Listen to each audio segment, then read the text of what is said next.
Tudo bem, querida? Eu Prazer fazer. Só assim a gente se vê, né? Vocês aí. tô assim, também agora com essa pandemia, então faz tanto tempo que eu não vou à Bahia, e que saudade de ir à Bahia. Você está em Salvador? Está na Bahia? Em Sauípe. A gente veio para mais afastado ainda de Salvador. Já estamos aqui desde o ano passado. E é bom também, né, ter um lugar para dar uma desconectada, né?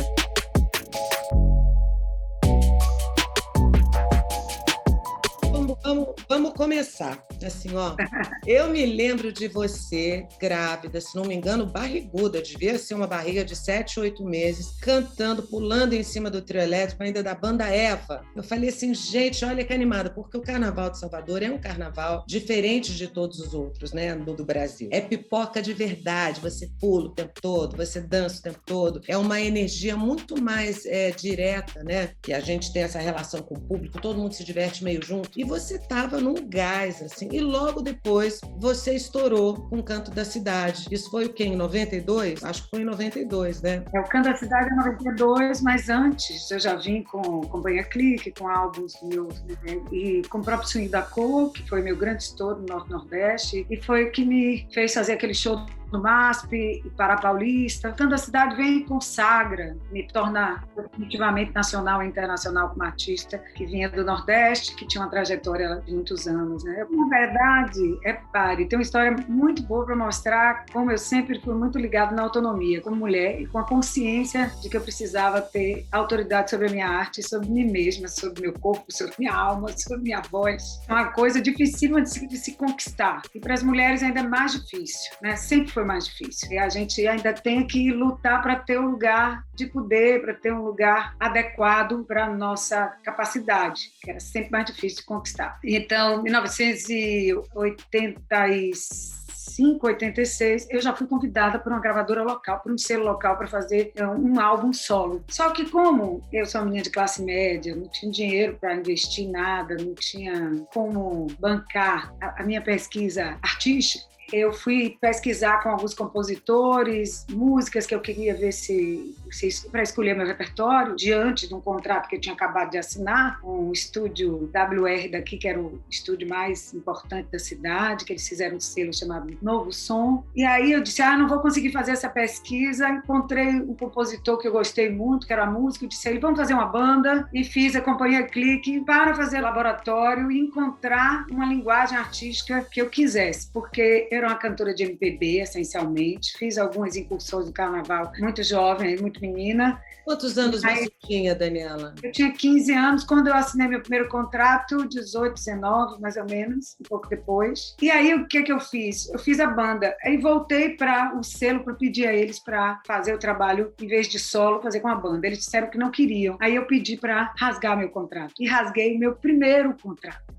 Jura? Isso é maravilhoso! Aí, quer dizer, eles rasgaram porque eles não quiseram incorporar a banda, nem gravar com a banda. Aí eu disse, olha, como eu não sei o que é que eu vou fazer, se eu vou fazer MPB, se eu vou fazer uma música mais rítmica, se eu vou fazer rock, são vários gêneros musicais que eu gosto, ainda não me defini, eu preciso fazer um trabalho de laboratório. Ok. Aí disse não para essa primeira gravadora. Aí veio a Warner e, na época, a CBS, que depois virou Sony. Todos me ofereceram para gravar disco solo. E eu disse não para a Warner e para a CBS. E disse, quando eu souber o que eu quero fazer efetivamente, artisticamente, eu assino com vocês. Depois eu só fui assinar com a Sony em 1992 para fazer o álbum Canto da Cidade. E antes eu consegui que Eldorado, uma gravadora de jazz, que assinou na época comigo, com Zélia Danca, com Sepultura e com Ileaê, topasse fazer a banda. Aí eu fiz 2 álbuns com a banda e o terceiro álbum já é meu álbum solo, porque a minha banda também não quis seguir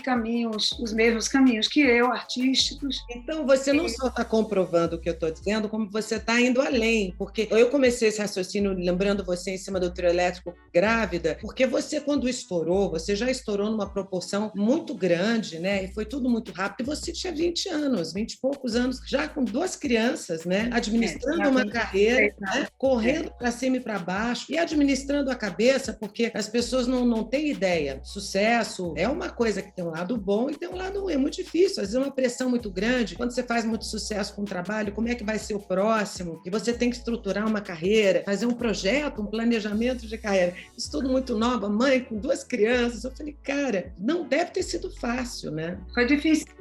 Quando eu fui para a banda Eva, eu já tinha feito um ano de trio elétrico sozinha, como cantora iniciante, mas eu tinha feito 3 dias de carnaval num bloco pequenininho, que não chamava atenção. Na verdade, na época, a banda Eva também era algo bem novinho, não existia esse destaque para a banda Eva. Eu, inclusive, já tinha sido convidada para a banda Eva, já era para ter até topado tocar com eles antes ainda, lá para 83 e 84. O problema é que o ensaio era tão longe da minha casa que era muito difícil para eu chegar lá. Então, depois, em 86, eles fizeram de novo outra proposta e eu fui. Eu já era vocalista de Jerônimo, que me viu cantando num barzinho. Eu cantava no barzinho para me sustentar também. Cheguei a cantar de terça a domingo. Nos finais de semana, eu viajava para fazer esses shows mais ligados ao carnaval. E a partir de 86, seguidamente, 86, 87, 88, 89, com a banda Eva. Em 89, eu já estava gravando meu álbum com a Companhia Clique. Quando o Gil fez uma banda na Bahia, aí eu resolvi fazer um teste para ser backing, o que eu achei divertido. Passei no teste, mas já estava fazendo minha carreira solo. E já cantava há muitos anos também. Já era uma artista relativamente conhecida na cidade como experiente, né? Já tinha experiência, né? Já tinha... Cantava num barzinho que tinha 500 pessoas por dia.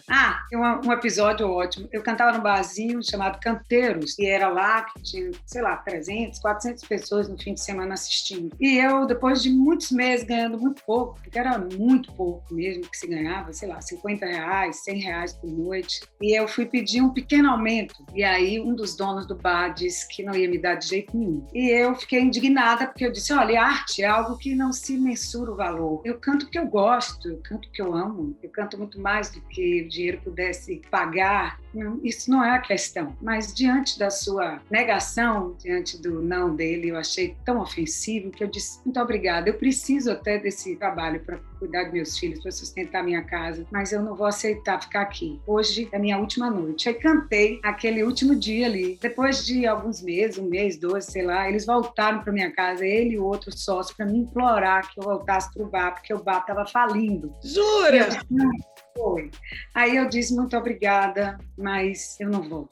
Então eu fui fazendo escolhas difíceis às vezes. Eu não sei se eu li, Daniela, em algum lugar, ou se alguém me contou que houve um episódio, um momento na tua carreira também que você foi convidada para ir à Broadway, fazer parte de um espetáculo na Broadway, mas claro, você teria que mudar. Imagino que teria sido a sua carreira se você tivesse aceitado, porque você falou que não, que a sua carreira era aqui e aqui você ficou. Houve isso de fato? Houve. Eu fui convidada para fazer um espetáculo sendo Carmen Miranda na Broadway. Era um projeto de espetáculo para ser apresentado, para se viabilizar, né? Mas eles queriam que eu fizesse. E eu disse que eu não poderia me ausentar do Brasil, que eu estava ainda solidificando minha carreira e que eu só acreditava numa carreira que fosse pautada na relação direta com o público, que eu tinha ainda uma estrada grande para olhar no olho de todo o povo brasileiro, de norte a sul do país. Você já começou com tudo, quer dizer, você já teve uma visão bastante ampla de que você precisava ter controle sobre o seu processo artístico, sobre a sua valoração artística, que, como você disse, não tem como se valorizar, né? Se dar um valor determinado. Você é a somatória de todo o talento que você tem. Isso não tem preço, realmente, né? O que você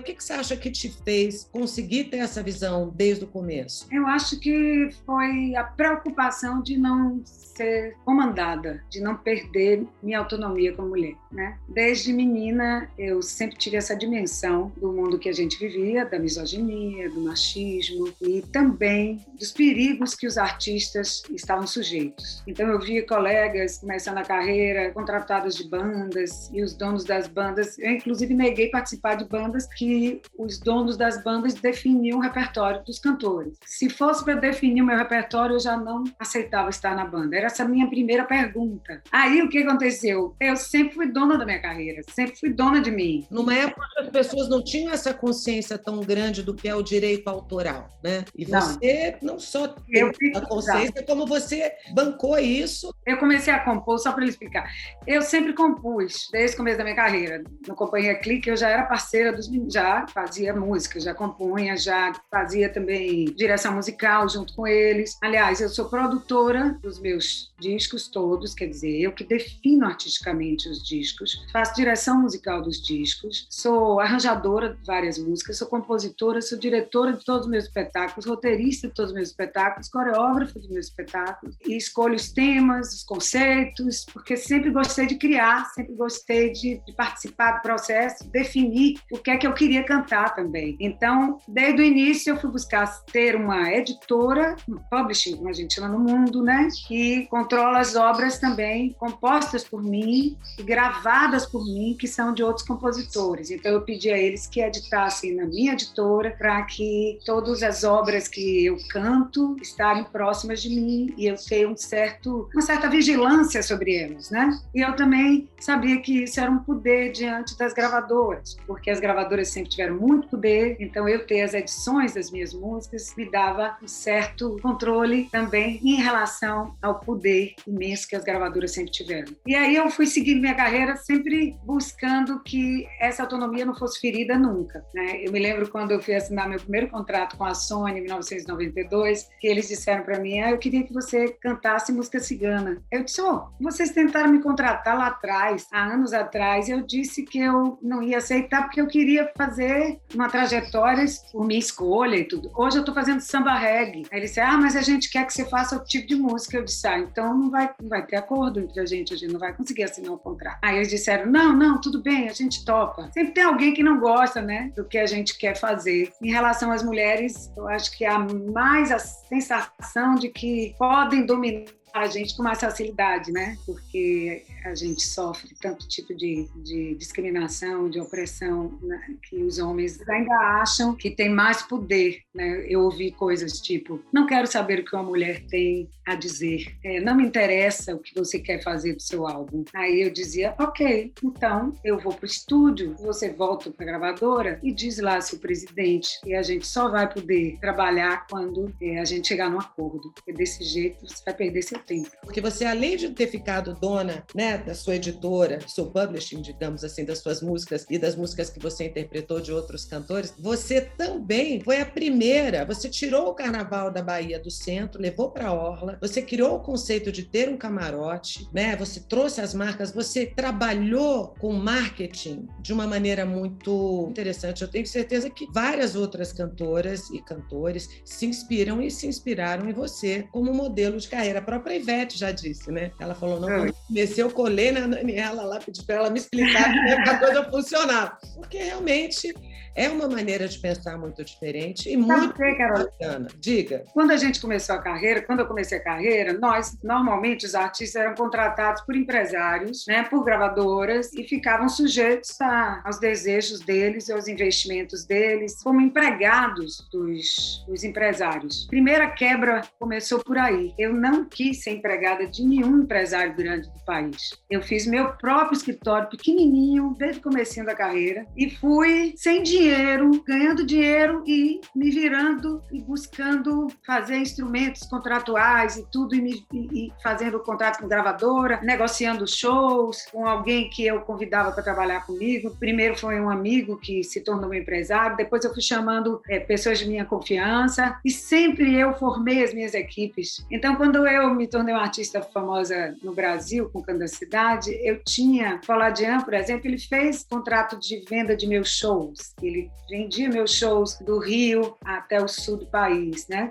Do Sudeste e Sul. Mas era o meu escritório que tinha um contrato com o escritório dele. Ele não era dono da minha carreira. Então, a gente tinha instrumentos, né, jurídicos que nos ajudavam a trabalhar, a ampliar a carreira, mas sem que eu ficasse submetida a ninguém, sem que eu ficasse subjugada a ninguém. Isso foi muito importante para mim, porque eu sempre pude decidir o que eu queria. Eu sempre tive a voz mais importante da minha vida, né? E aí, as coisas... Você falou de marketing. Olha, eu nunca pensei muito em marketing, não. Eu sempre pensei em arte, sabia? Sou muito feliz na minha trajetória, porque eu nunca perdi de vista o que eu queria fazer, que era me expressar livremente, que era criar a minha própria trajetória, assim, cantar o que naquele momento era importante para dialogar com o meu tempo. Então, se era uma música mais política, se era uma música mais leve, se era uma música... Então, todos os meus discos, os temas foi eu que escolhi. Isso me dá uma felicidade, sabe? De eu ser dona dos meus fonogramas também. Eu acho que eu sou a primeira artista brasileira a me tornar dona de todos os meus álbuns. Em 2005, eu já tinha contratos excelentes, mas eu disse, puxa, eu não estou conseguindo trabalhar no mundo inteiro, quer dizer, 25 anos de carreira internacional, e era muito difícil organizar as gravadoras no mundo. Aí eu disse, olha, vamos fazer o seguinte, eu vou ficar dona da minha obra e a partir de agora eu também faço os meus discos. Então, de lá para cá, imagine, são 16 anos, né, que eu sou dona dos meus álbuns. Eu acho que sou dona de 13, 14, quantos, Malu? Quantos álbuns eu sou dona desde o Balé Mulato em 2005? Eu tenho 20... Eu sempre faço confusão porque são tantos álbuns. Balé Mulato, você ganhou o Grammy Latino com esse álbum, né? Com o Balé Mulato. Exatamente, uma coisa tão bacana, um álbum tão lindo, assim. Você é, eu acho, uma artista completa. Eu sou mesmo muito sua fã. Já assisti shows seus 2 vezes, só 2 vezes. Já tem mais, né? Mas só fui a 2 shows. Tem tempo. Tem tempo. A gente começa na alegria e sai acabada, dançando, suada. É uma coisa muito energética, né? Acho que isso que você falou, que você nunca pensou em marketing, você só pensou na arte, a gente sente. Mas você administrou a carreira artística de uma maneira, se aplicou a inteligência a favor da sua arte, né? Porque a maior parte dos artistas, a despeito de serem muito talentosos, e tem muitos que são, ainda dependem um pouco da sorte. Você trouxe para si as rédeas da sua vida, da sua carreira, e você impacta todo mundo. Com essa live que você fez para não desistir do carnaval, né? Porque a gente, com essa pandemia, você fez essa live da Rainha, foi considerada, segundo o New York Times, uma das 10 melhores lives do mundo, né? Então você não vem a passeio. Quando você faz, você realmente faz para botar para quebrar. Isso é maravilhoso, né? Porque você ainda é muito nova. Imagino que você ainda não vai fazer. Obrigada. Mas é exatamente isso. Eu acho que a entrega é total, né? E a possibilidade de escolha, o livre-arbítrio é tão importante, né? Por isso que me tornei a minha própria chefe. Quer dizer, eu fiz muitas loucuras na minha vida. Fiz o trio eletrônico, desci para Barra. Eu fiquei 5, 6 anos sem ganhar um tostão quando eu fiz o outro circuito, né? Porque isso também, as minhas escolhas sempre foram desafiadoras também, foram interessantes. Hoje eu tenho mérito ter feito... Foram corajosas, né? Radicais, tanta coragem, ao mesmo tempo paguei também um preço, né? Tive que sobreviver aquilo, tive que bancar aquilo. Comecei o movimento da pipoca, fazer show de graça, comecei a fazer o show todo primeiro do ano na Bahia, mais de 20 anos eu faço. Também disse a prefeitura, me deu, deixa o palco aí que eu me viro, consigo patrocínio, faço o show aberto para a população e cantando MPB, né? Fiz o trio eletrônico, fiz ópera de carnaval para Jorge Amado, fiz homenagem ao cinema brasileiro, voltei o piano de cauda com um grande concertista de piano fazendo bar Vila Lobos em cima do trio elétrico, orquestra com 45 músicos em cima do trio fazendo 7 horas de percurso, cantando com orquestra em cima do trio, né? Eu fiz muitas intervenções artísticas em cima do trio elétrico. Por quê? Porque como eu inventei de sair, como a gente chama pipoca, quando o trio sai aberto, como agora tem aqueles trios elétricos em São Paulo, que eu também fui para São Paulo, eu sou a primeira grande artista brasileira a ir para São Paulo fazer o Carnaval de São Paulo, quando ainda não estava estabelecido esse carnaval grande de rua, né? O carnaval ficou grande comigo lá.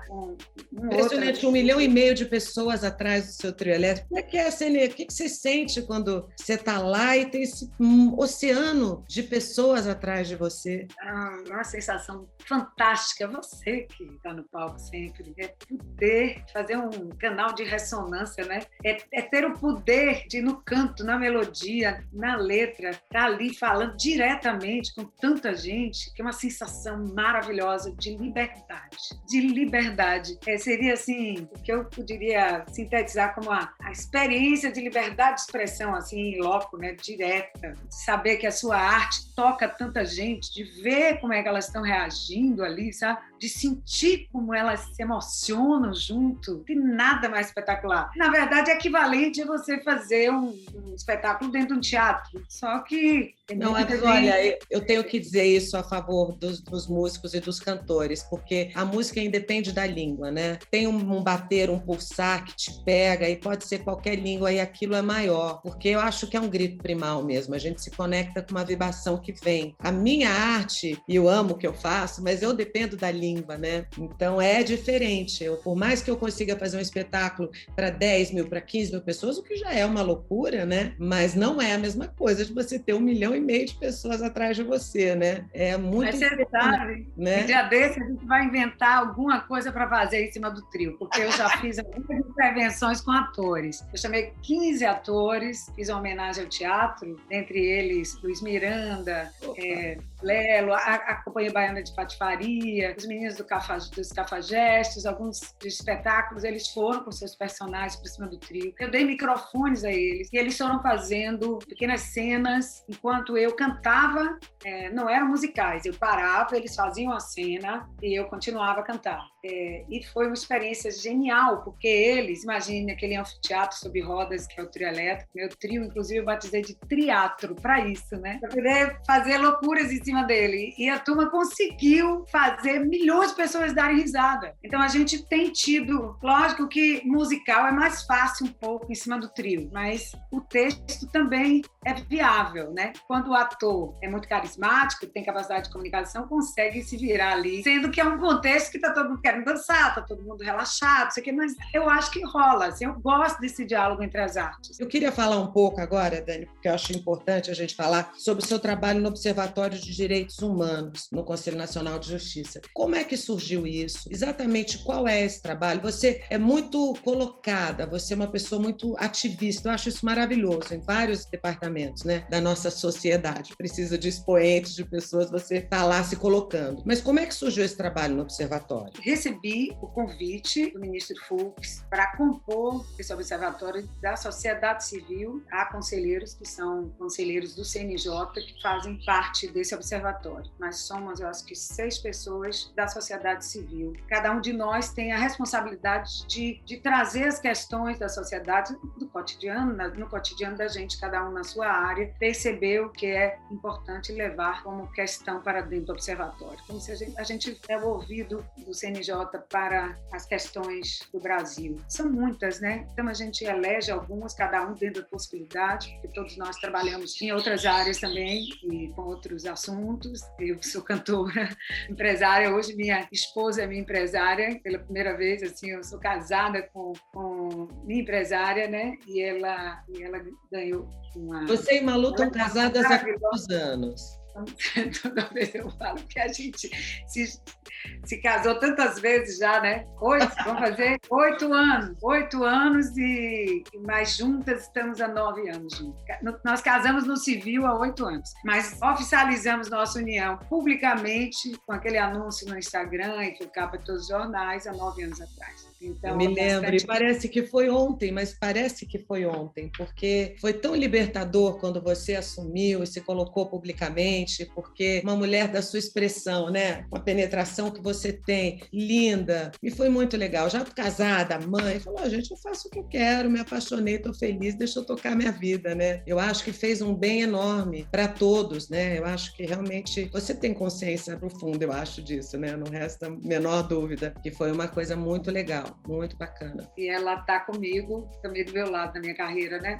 Era uma jornalista com muita experiência de gestão e tudo, e foi muito bom poder ter ela perto de mim também, porque aí eu viajo com ela, estou sempre com ela e a gente pode atuar tanto na área de direitos humanos, que ela virou também campeã da igualdade da ONU, junto comigo na luta contra a LGBTfobia. E aí você está falando do Observatório de Direitos Humanos. Então é isso, o que eu faço é continuidade do que eu vim fazendo desde o começo da minha vida como embaixadora do Unicef, depois me tornei embaixadora da ONU. Isso são só cargos oficiais, mas quando a gente é ativista e militante, independentemente de estar junto com o Unicef, que é muito bom e que dá legitimidade para tudo que eu faço e que me dá também chance de estar perto de chefes de Estado, lançando campanhas importantes, de chegar a mais gente com mais credibilidade, eu vim também atuando de todas as maneiras e principalmente na minha arte. E eu percebi que o meu trabalho como artista era emancipador, era libertador, né? Todas as nossas atitudes, você falou agora, Dan, você foi, casou com Malu, falou do seu amor, mas é essa mesma pessoa que começou a carreira com a dimensão de que nós,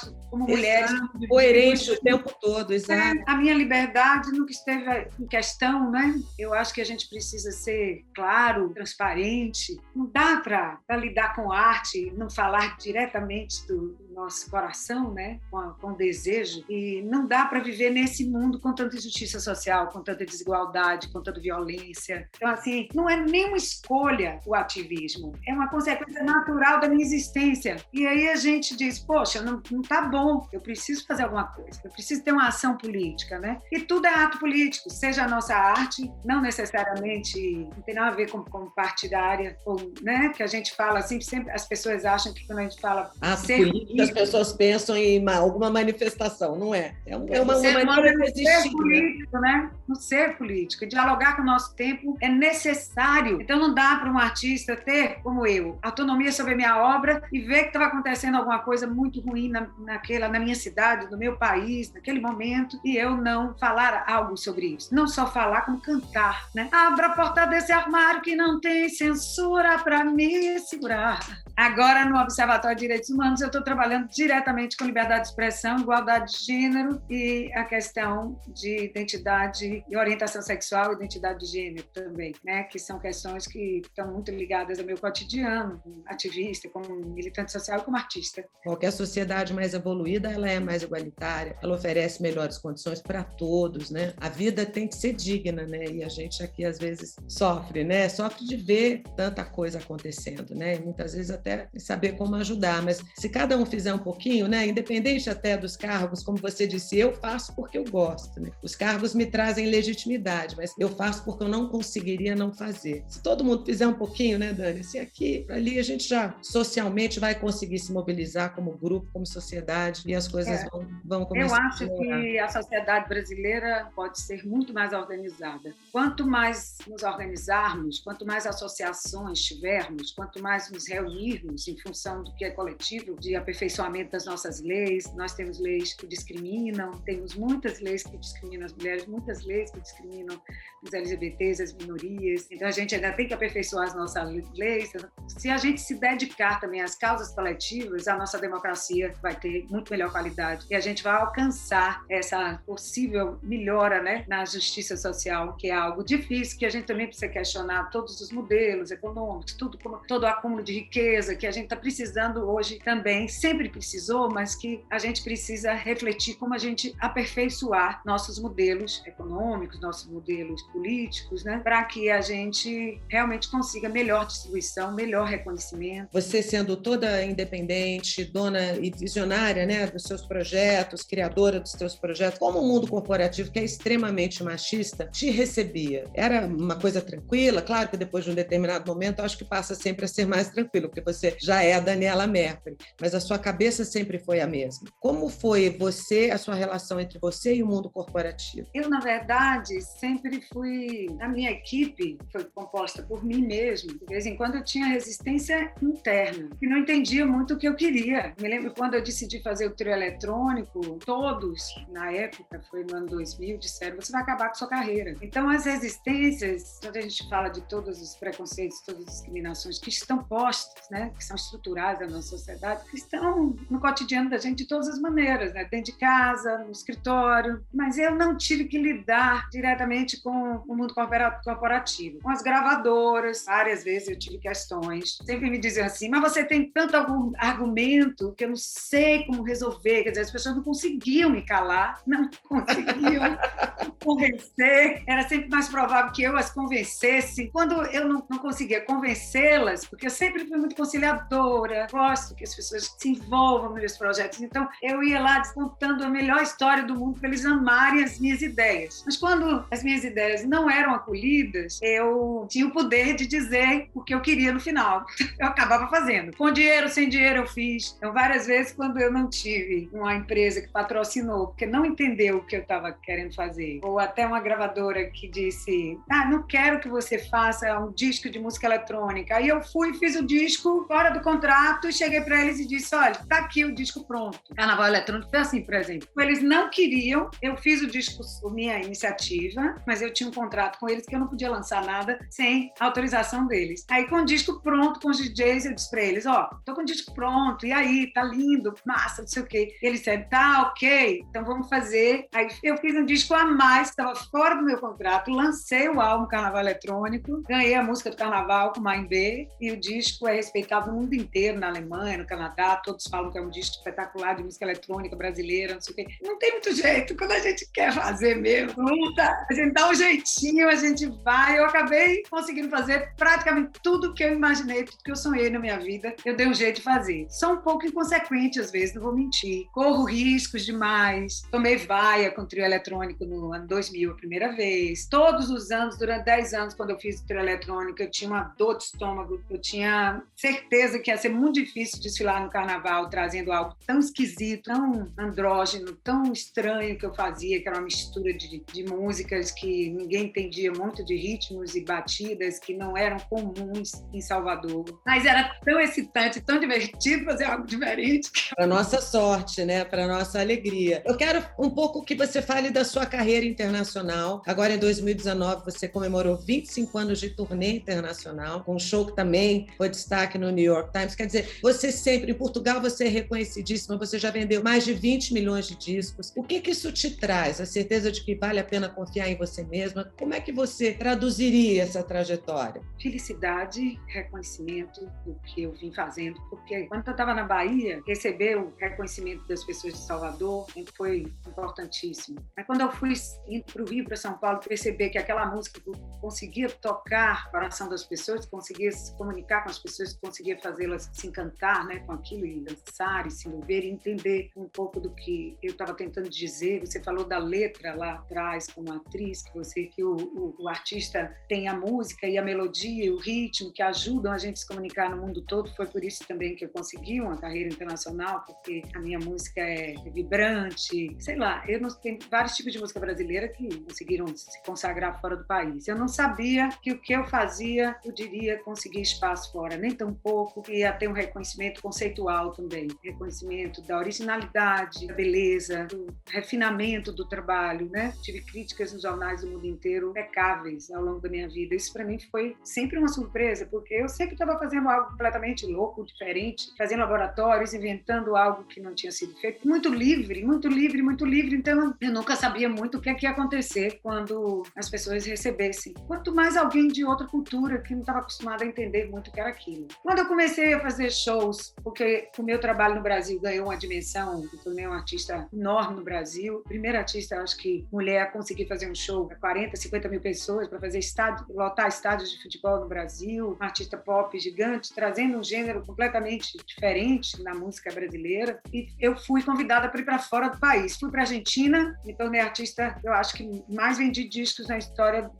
da Argentina em português. Uruguai, Paraguai, Chile, México, toda a América Latina, América do Norte, América Central. Fui para os Estados Unidos no primeiro ano, fiz shows, fui super bem recebida pela mídia. Os executivos da minha gravadora no exterior quiseram logo estender meu contrato, americanos, adoraram, me levaram para todas as convenções da companhia. Eu fui lançada no mundo junto com o Oasis, sempre fiz shows no mundo todo super prestigiosos. Quer dizer, essa receptividade do meu trabalho, eu nunca consegui entender totalmente quais eram os elementos que eles gostavam mais ou não. Eu sei que isso aconteceu com uma força que eu acho que é muito mais emocional, né? Eu acho que a arte, no final das contas, ela precisa ser muito expressiva, ela precisa ter um grau de originalidade. Então, eu acho que eu consegui ter elementos, eu tive elementos no meu trabalho que me deram essa possibilidade, esse reconhecimento também. Mas, assim, sempre tive gente dando palpite, dizendo que eu não devia fazer daquele jeito. E fui. Mas eu banquei minha carreira internacional toda também. Entendeu? Eu ganhava dinheiro no Brasil e arriscava, ia com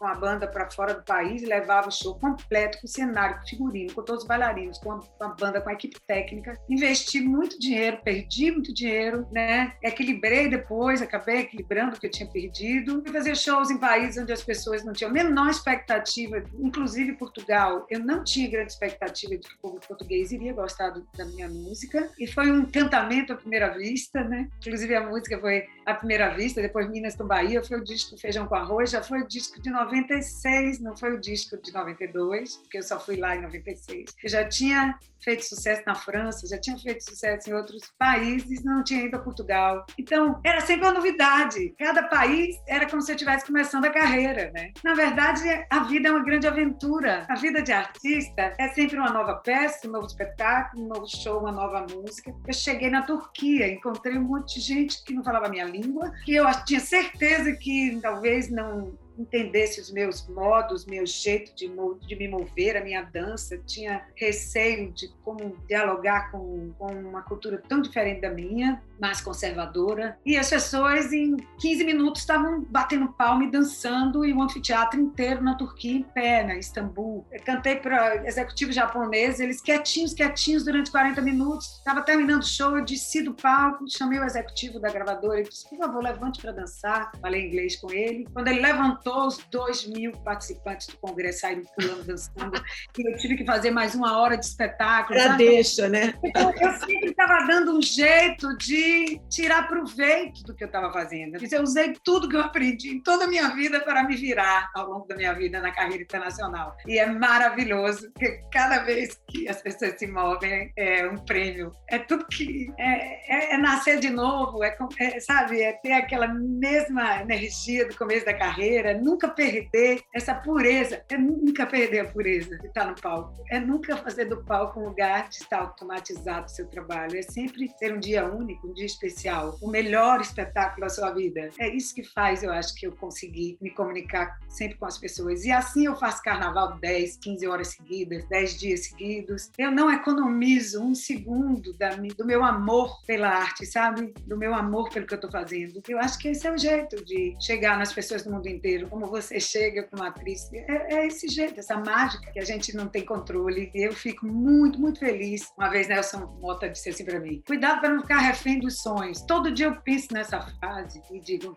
eu acho que eu sou refém dos sonhos, porque eu tenho tanta vontade de fazer tanta coisa. Eu também sou total refém dos sonhos, ainda tem tanta coisa para fazer, né? E o que vem por aí, Daniela? O que você está aprontando? O que a gente pode esperar? Daniela Mercury, vamos lá. Cada dia tem sido tão desafiador nesse país, né? Todo dia tem alguma coisa para a gente fazer, alguma luta. Eu já escrevi muito, mas eu acho que está muito difícil, nesse ambiente de pandemia, ter a percepção do que eu quero fazer. Eu já sou cheia de possibilidades. E eu agora estou um pouco dividida entre os projetos, porque eu não sei se nós vamos ter um carnaval, provavelmente não. Então, assim, a minha música está muito ligada à celebração, à alegria. Ao mesmo tempo, eu acho que a gente precisa ter alegria para sobreviver a isso tudo. A gente precisa fortalecer nossa autoestima, precisa fortalecer essa chama de vida, que está todo mundo com a morte no pescoço, assim, todo mundo com medo de morrer. Então, eu sou a rainha do axé, não sou a rainha da alegria, da esperança, da força. Estou aqui arrumando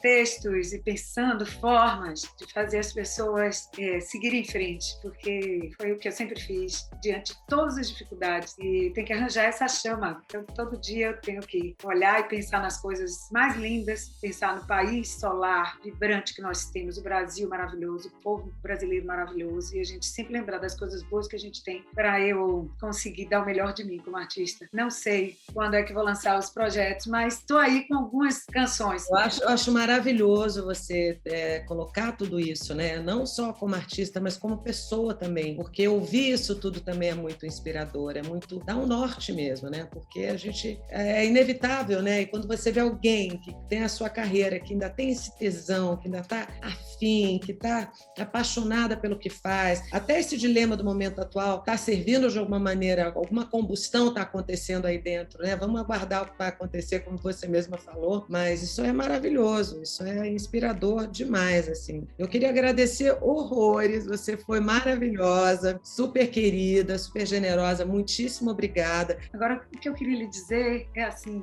é muito especial conversar com alguém que tem a total percepção do que é estar em cima do palco e de me compreender tanto, porque é muito difícil ter essa compreensão tão direta, né? As coisas que eu falei muitas vezes não são percebidas por quem não vive as mesmas dificuldades, com quem não tem os mesmos sonhos, ou quem está tentando se expressar através da arte e sabe quais são os desafios, né? Então, assim, ser compreendida hoje por você, ouvir você, foi um prêmio, foi uma felicidade imensa. Muito obrigada, uma das melhores coisas que eu vivi ao longo da minha vida. Toda, maravilha. Ter esse retorno seu é muito importante para mim, é muito importante, porque você é uma artista que eu admiro muito, é uma mulher interessantíssima, inteligente, uma atriz fantástica. Eu ouvir isso de você também me realimenta, me fortalece. Eu acho que a gente precisa estar mais junta, tá aí, né? Um beijo enorme. Um beijo, cuide-se. Axé. Axé, axé. Saúde.